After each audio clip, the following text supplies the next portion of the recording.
아람의 베나닷 왕이 그의 군대를 다 모으니 왕 32명이 그와 함께 있고 또 말과 병거들이 있더라.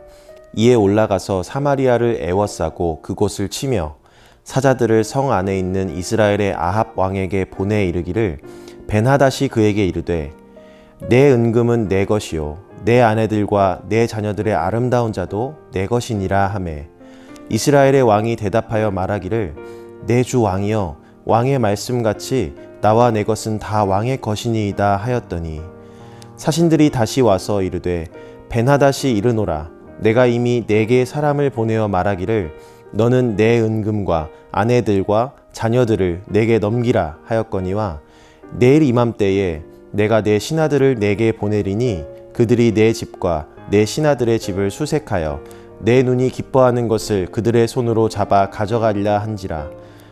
이에 이스라엘 왕이 나라의 장로들을 다 불러 이르되 너희는 이 사람이 악을 도모하고 있는 줄을 자세히 알라. 그가 내 아내들과 내 자녀들과 내 은금을 빼앗으려고 사람을 내게 보냈으나 내가 거절하지 못하였노라. 모든 장로와 백성들이 다 왕께 아뢰되 왕은 듣지도 말고 허락하지도 마옵소서 한지라. 샬롬, 즐거운 주일입니다. 오늘도 말씀 묵상으로 주님의 음성을 듣고 기쁨과 소망이 넘치는 예배 드리시기를 축복합니다. 여러분, 만일 여러분의 삶에 갑자기 생각지도 못한 문제, 해결할 수 없을 것처럼 보이는 문제가 찾아온다면 여러분은 어떻게 반응하시겠나요? 눈앞의 문제를 외면하시겠습니까? 아니면 하나님의 뜻을 구하시겠습니까?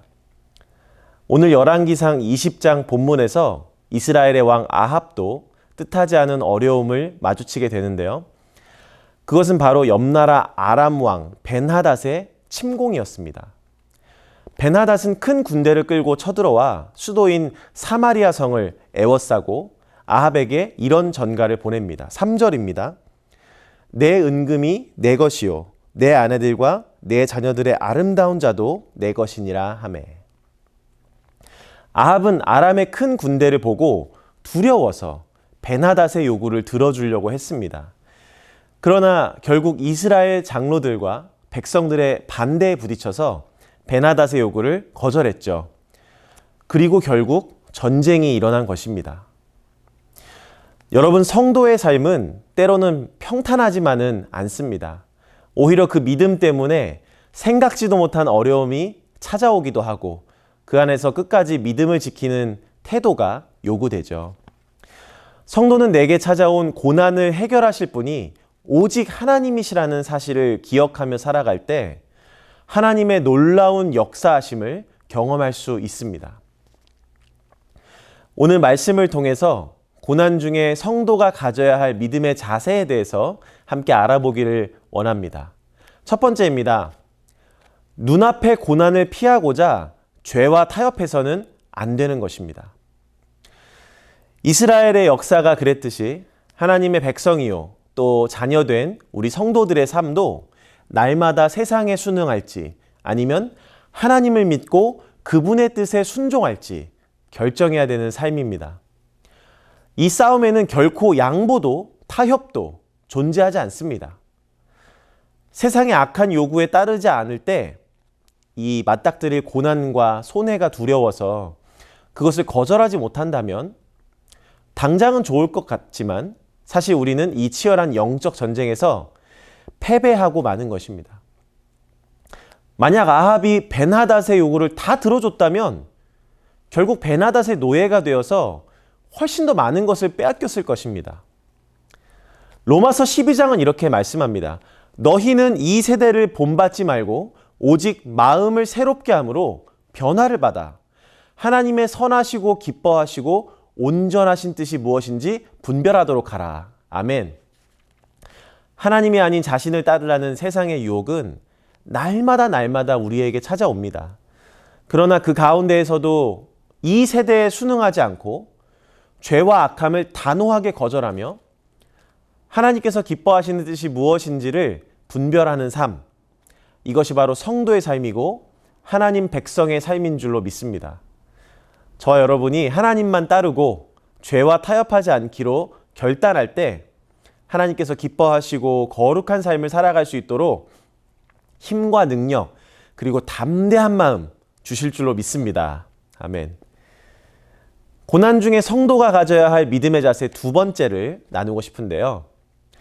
고난 중에 하나님께로 돌아가야 한다는 것입니다. 아합이 자신의 협박을 거절하자 베나닷은 결국 이 사마리아 성을 공격했습니다. 그때 하나님은 한 선지자를 통해서 아합에게 이렇게 말씀하시는데요. 13절 말씀 함께 볼까요? 여호와의 말씀이 내가 이 큰 무리를 보느냐 내가 오늘 그들을 내 손에 넘기리니 너는 내가 여호와인 줄을 알리라 하셨나이다. 아멘. 여러분, 아합은 이 말씀을 붙잡고 전쟁에 나갔습니다. 그리고 결국 아람 군대를 물리치는 승리를 맛보게 되었죠. 막막한 문제와 고난 가운데 우리에게 소망이 되는 것은 오직 하나님의 말씀밖에 없습니다. 주님께서 내가 너와 함께한다. 너는 내가 여호와인 줄 알리라. 이렇게 말씀하신다면 눈앞에 있는 문제가 얼마나 크든 다 상관없죠. 얼마나 마음이 든든할까요? 그렇죠? 그런데 중요한 게 있습니다. 이 말씀은 하나님께서 단순히 힘내라고 용기 내라고 하신 말씀 그 이상의 의미가 담겨 있는 것입니다.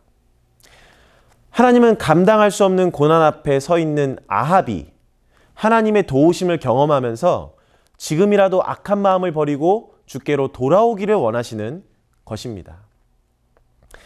많은 사람들이 고난을 당하면 그 원인을 하나님께로부터 찾고자 합니다. 그런데 많은 경우에는 고난 가운데 뜻대로 되지 않는 자신의 삶을 돌아보며 결국 내가 하나님을 떠나 있었구나. 내가 가는 길이 하나님의 뜻과 먼 길이었구나.